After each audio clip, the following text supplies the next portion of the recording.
श्री गुरुदेव दत्त, श्री स्वामी समर्थ। मी वर्षा माझ्या यूट्यूब चॅनलमध्ये तुमचं स्वागत करते आहे। स्वामी तुमच्या सर्व चांगल्या इच्छा मनोकामना पूर्ण करोत अशी स्वामी चरणी प्रार्थना करून मी आजच्या व्हिडिओला सुरुवात करते आहे। तर आजच्या व्हिडिओमध्ये आपण पाहणार आहोत गुरुचरित्रातील 14वा व 18वा अध्याय का वाचावा आणि त्यामुळे कोणती फलप्राप्ती होते त्याविषयी आज आपण जाणून घेणार आहोत। आपण गुरुचरित्राचे पारायण करावे असे सर्वांनाच वाटत असते, परंतु आपल्या संसाराचाच व्याप इतका असतो की आपली इच्छा असूनही ते आपल्याला वाचायला जमत नाही।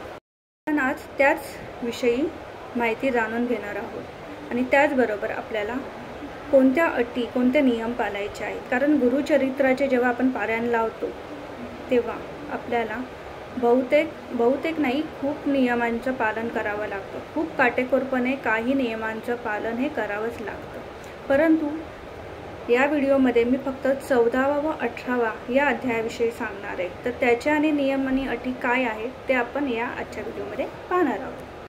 गुरुचरित्राचा 14वा व 18वा अध्याय हा गुरुचरित्राचा मेरुमणी म्हणून मानला जातो। तुम्हा सर्वांना माहिती आहे की गुरुचरित्रातील प्रत्येक अध्यायाचे एक वैशिष्ट्य आहे आणि प्रत्येक अध्याय हा आपल्याला आयुष्यात नवीन जगण्याचा मार्ग दाखवून जातो। तर पहा, आज गुरुवार आहे आणि या सर्वाची सुरुवात 14वा व 18वा अध्याय वाचनाची सुरुवात जर तुम्ही आजपासून केली तर खूपच छान। कसं आहे, चांगल्या गोष्टीला किंवा कोणती चांगली गोष्ट करायची असेल तर त्याला मुहूर्त बघायचा नाही। जेव्हापासून तुम्ही सुरुवात करा तोच चांगला मुहूर्त बोलायचा आणि सुरुवात करायची। तर बघा, आपत्कालीन संकट ही कधी सांगून येत नाही। जसे की आपण नेहमी म्हणतो ना की वाईट वेळ ही अशी आहे की ती कधीही सांगून येत नाही आणि अशा वेळी जे दत्तगुरु महाराजांची आपल्यावरती कृपादृष्टी असेल तर आपण या संकटातून सुद्धा तरून निघतो। खूप कर्ज आहे, खूप दुःख आहेत, खूप अडचणी आहेत। जसं की आपण म्हणतो की एक अडचण संपली की दुसरी उभी राहते, दुसरी संपली की तिसरी, म्हणजे माणूस त्या अडचणीत इतका गुरफटत जातो की त्याला काय करावं ना हेच समजत नाही। आणि या सर्व अडचणीतून बाहेर काढण्यासाठी आपल्याला या सेवा करायच्या आहेत। गुरुचरित्र हा खूप पवित्र ग्रंथ आहे। गुरुचरित्र अध्यायाचे 14 व 18 या अध्यायाचे लहान पुस्तक सुद्धा मिळते।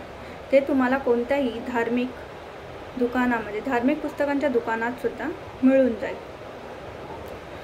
हा ग्रंथ इतका प्रभावशाली आहे की तुम्ही या ग्रंथाचे या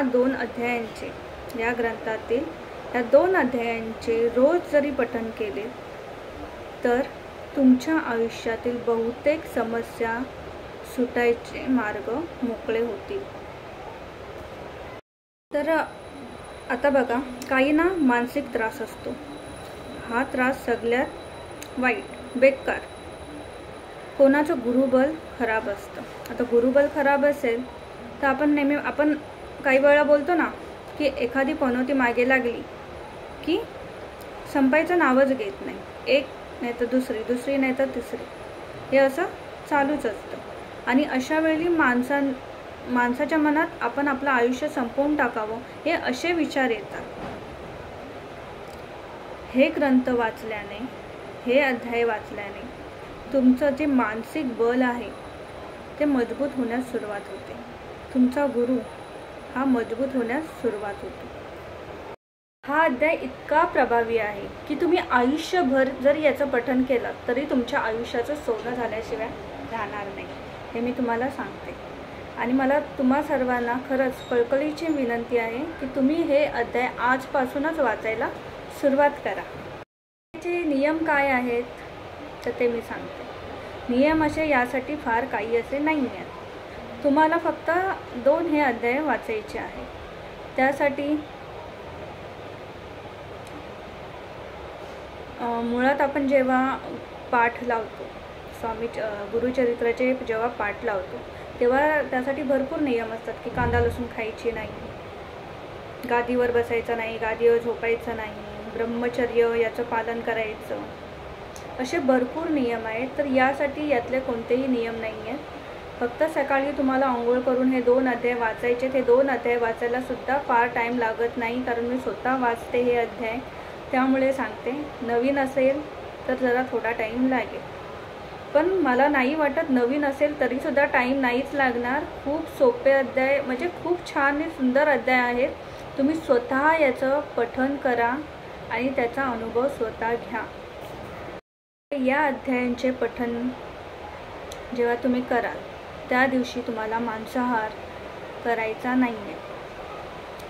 जेव्हा तुम्ही संकल्पयुक्त करता अध्याय, हे जेव्हा तुम्हाला संकल्पयुक्त करायचे आहे, जर काही तुमच्यावर आर्थिक अडचणी असतील, काही समस्या असतील, काही प्रॉब्लेम्स असतील, ते ध्यानात ठेवून किंवा ते मनात ठेवून जेव्हा तुम्हाला हे पाठ संकल्पयुक्त करायचे असतील, महिनाभर किंवा 3 महिने अशा पद्धतीत जर करायचे असेल, तर ते पूर्ण महिने तुम्हाला मांस, मच्छी, मटण हे खायचं नाही आहे.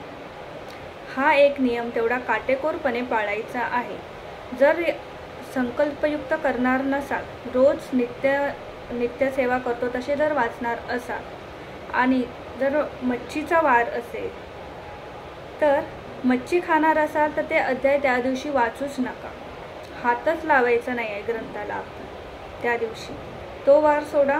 दुसऱ्या दिवशी व्यवस्थित आंघोळ वगैरे करून देवाची पूजा करून तुम्ही त्या दिवशी वाचलात तरी चालेल.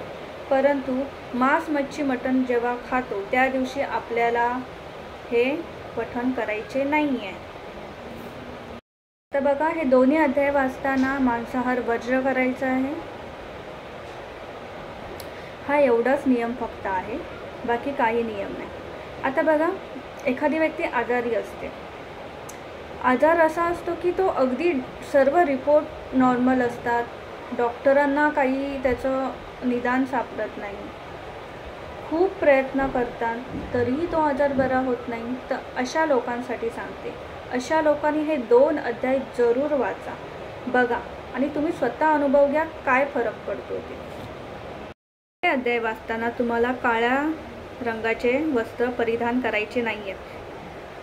हेच अध्याय नाही, पण स्वामींची कोणतीही सेवा करताना काळ्या रंगाचे वस्त्र आपल्याला परिधान करायचे नसतात. आणि हो, हे झाल्याच्या नंतर, हे अध्याय वाचल्यानंतर तुम्ही दत्त महाराजांची आरती करायची आहे. आपल्या घरात लहान का होईना पण स्वामींचा नाही तर दत्तगुरू महाराजांचा फोटो किंवा मूर्ती असावी. आणि ही अगदी साधी सेवा आहे. कोणतीही सेवा अगदी मनोभावाने, श्रद्धेने केली तरी तिचा प्रभाव आपल्याला बघायला मिळतोच, किंवा ती सेवा आपल्याला, त्या सेवेपासून आपल्याला फळ हे मिळतंच.